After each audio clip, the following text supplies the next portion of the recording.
Jim Feist and Hank Goldberg here in Las Vegas, and we have one game under our belt for the NFL, Hank. It was a sleep. Somebody watched me yesterday on ESPN. I got a call from a friend of mine who works with Rick Pitino, and he said that I looked real good yesterday. Well, that's nice. That's a nice compliment to get. I'm sure you did, and I'm sure you did a great job, which you always do. Yeah, they called me at 6:30 my time this morning. They're going to the races today. Well, that's a good. Which racetrack are they going to?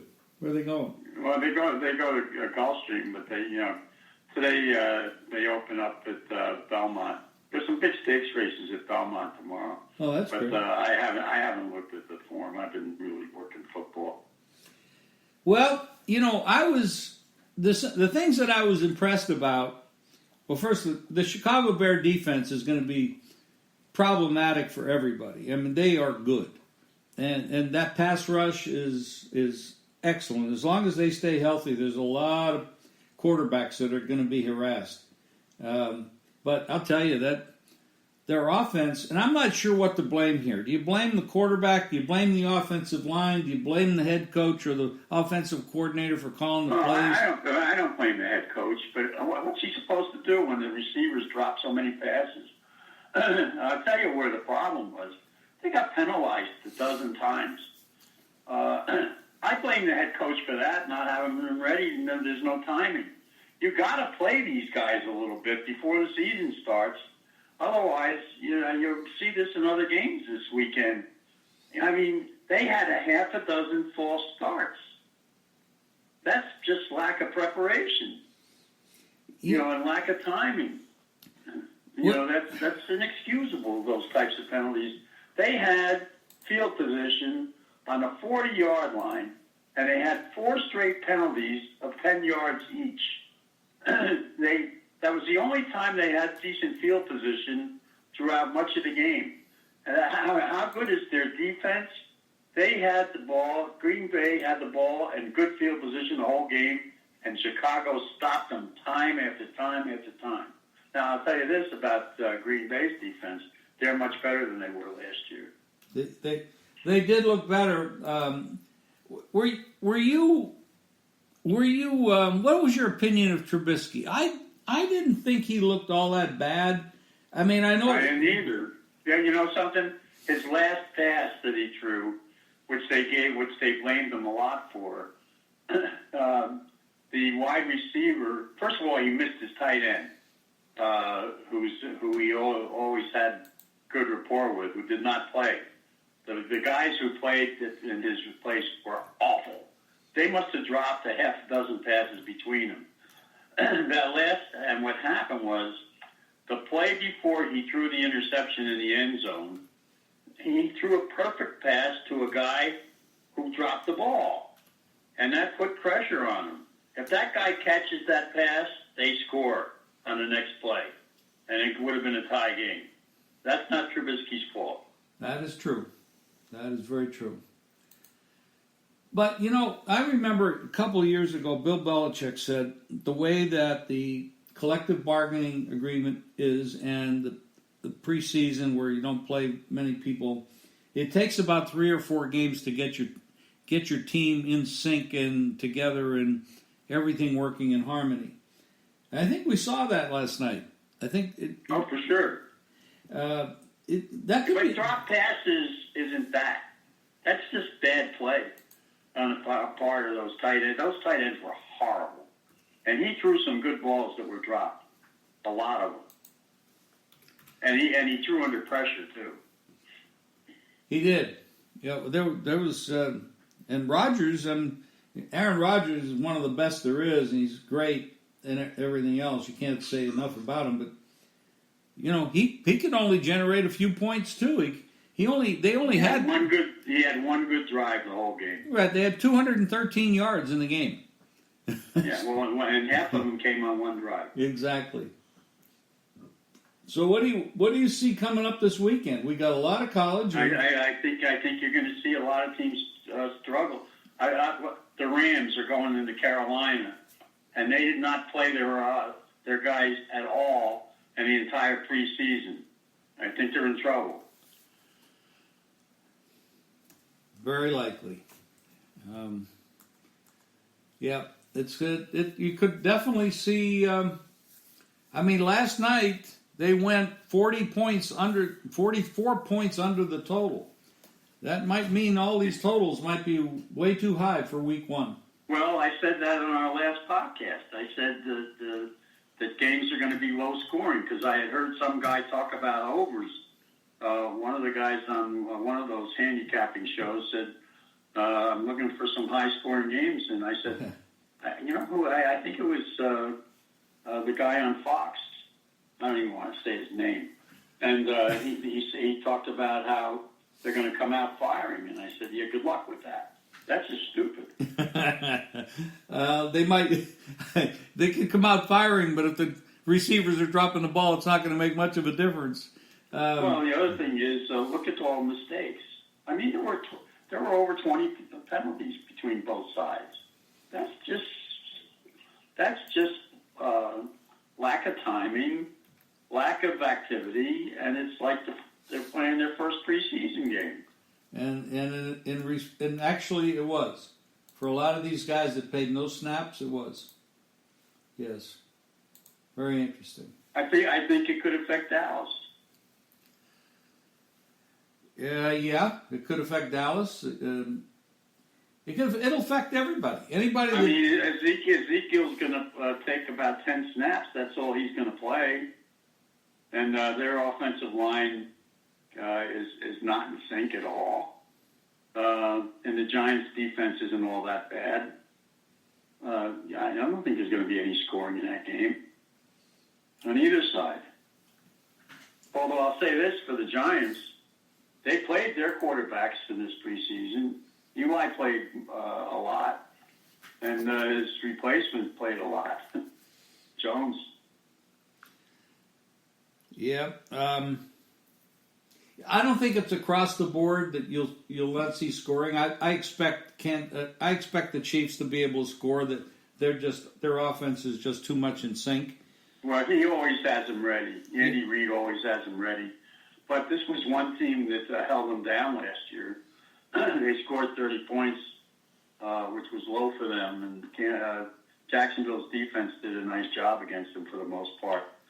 Some of those scores were, I think one of those scores was on defense.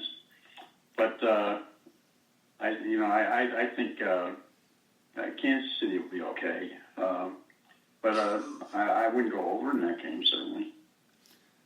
No, but if they're okay and the other side isn't, that might be trouble for Jacksonville. Because they didn't do anything in offense. I'll tell you something. Kansas City got a couple of defensive guys, picking up the guy from Seattle, and the Honey Badger joins their defense. Those are two huge pickups. I think they upgraded their defense in the offseason. You talking about Clowney? Pardon me? Did you mention Clowney? I'm sorry, I missed what you said. Did you say Clowney went? Well, Clowney went to Seattle. I didn't say Conley. No, I'm talking about their best pass rusher from Seattle is now. They picked him up in Kansas City. Clark. Yeah, Clark. Right. It broke. The recording broke up the sound broke up when you were saying it. That's why I asked. Clark and the Honey Badger. Okay. Well, that's Kansas. We know Kansas City knows how to put up points, and I'm not so sure Jacksonville does. That's I know they got the quarterback Foles, but I don't know what. See if he's the same Foles in Jacksonville that he was in Philadelphia.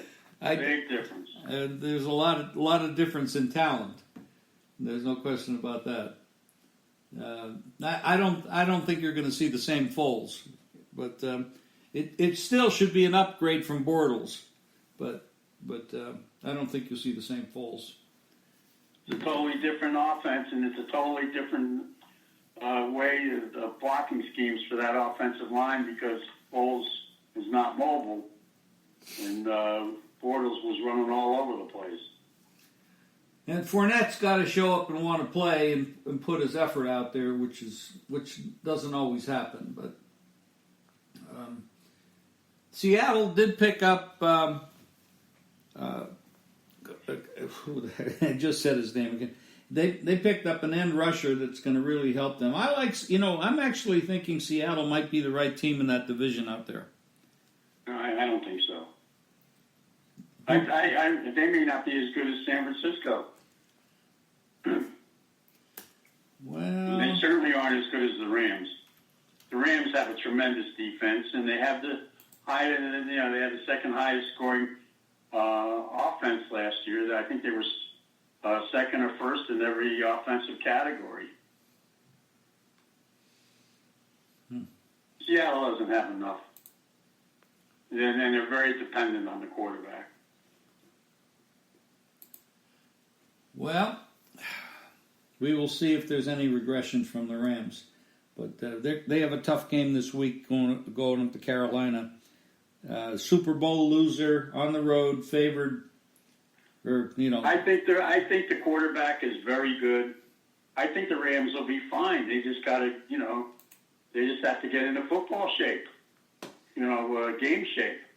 But they're going to be good, and I don't think they're going to regress. I mean, because they get better they're a young team. They get better every year. They got the best defensive player in football, in my opinion. They're good. They've got tremendous receivers. They've got and the running game is healthy again. And I think their quarterback is really good, and he's just going to get better. He's a young guy. They say that teams that lose the Super Bowl always start off slow the next year. He's a good coach, and they got a great defensive coach. And now I don't think they're going to regress at all. I think they're going to be very tough. Well, remains to be seen. I think they're going to. They've got a lot more talent on their team than Seattle does. Seattle's lost too many players. They have done that. They got great leadership. Quarterback is incredible, but the other positions, the Rams do have better talent, no question. They've got the big game Sunday night. You got Pittsburgh up at the Patriots. Pittsburgh is a whole revamped team. We got the clown out in Oakland. AB Antonio Brown. That is just an absolute mess. I'm going to tell you a story about Antonio Brown that nobody has mentioned anywhere. That tells you a lot about his personality. Because I lived a couple of blocks away from him in North Miami. He threw his furniture off a 14-story balcony a couple of years ago. He almost hit an 11-year-old kid. There's a lawsuit pending against him for that, and he's denying that he did it. People saw him do it. I mean, he threw his furniture, he in a fit of rage, off his balcony on the 14th floor of his condominium. Got evicted. My God, really? You think that's a normal human being? Hell no. Well, they're going to get rid of him. I can tell you that. Drew Rosenhaus, the agent, was in Chicago last night on the field being interviewed. He should have been in Oakland. I thought he was negotiating with the Raiders. He was at the game in Chicago so he could get himself on television. Yeah, I saw that interview. Yes, and I got to tell you something else about that situation. I think it's driving a stake through the Mayock and relationship with the coach. I think the coach gets up there and talks about what a great guy this is, and he likes him, and he wants to work it out. His general manager had to restrain Brown from going after him yesterday. He wanted to knock that. Now I got to tell you something. If you know Mayock, he's an arrogant guy. I'm not sure who I'd be rooting for in that fight, but Brown went after him and had to be restrained by a Raiders linebacker from slugging the guy, and the coach is defending the guy, talking what a great guy he is. Well, so far, how can Mayock be happy with that? And the coach wants him back. Well, I'll tell you something interesting about his contract, and that is Yeah, and I got this from Florio, who made an excellent point. If he's suspended this week, he's already forfeited. He's missed enough practices already to forfeit the guarantee on his contract. He said the smartest thing that they can do right now is go in there and offer to play week to week with no guarantees. He'll still get his money that way, but he's not guaranteed anything. And that's the only way that the Raiders should settle with him. Otherwise, they should let him walk. Well, I'm surprised about the furniture off the balcony. That's incredible to me. Well, all you have to do is go online and the story. I believe. It was a big story 2 years ago. I believe you. What bothers me is, why does any team ever want to pick him up if he's that much of a mental case? Well, the Steelers coach has been very clear on what a problem he was, and people close to him will tell you that he has said to a lot of people that they have no idea what a problem this guy was and what a distraction he was and what a negative impact he had on that team. That should be enough. Well, for Oakland, That's the Raiders. Wow. Well, Pittsburgh and Oakland would probably be better off without him. So that may be Well, Pittsburgh knows that the Raiders didn't. Another Raiders gaffe.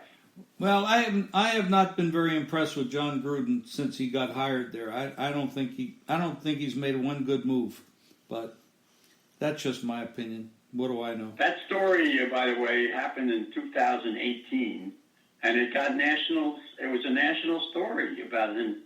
I mean, throwing his furniture off the balcony. It was a huge story.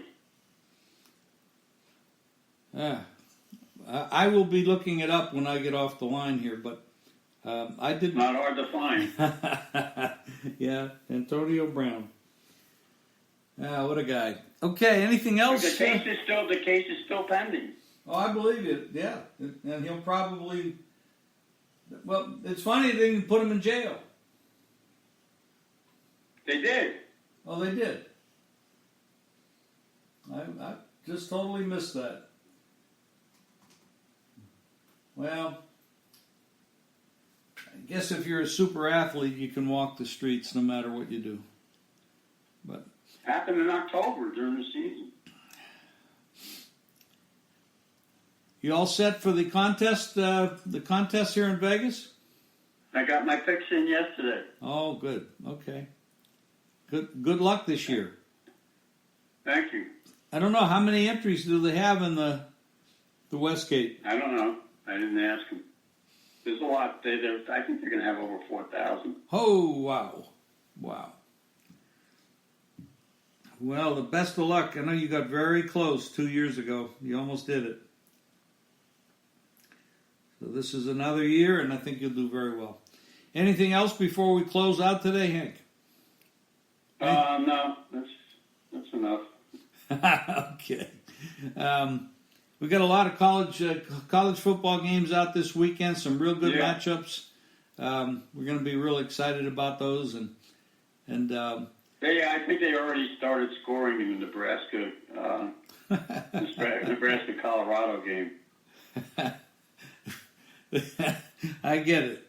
I think that anybody that missed that point, I think Hank likes it over. Well, good luck, Hank. We'll talk again on Monday. All right, Jim. Take care, bud. Hey, Jim. Hold on, Hank. And don't forget to sign up for your free play. Just text PLAY, P-L-A-Y, to 877-537-7716. That's PLAY to 877-537-7716. And make sure you go to JimFeist.com each and every day.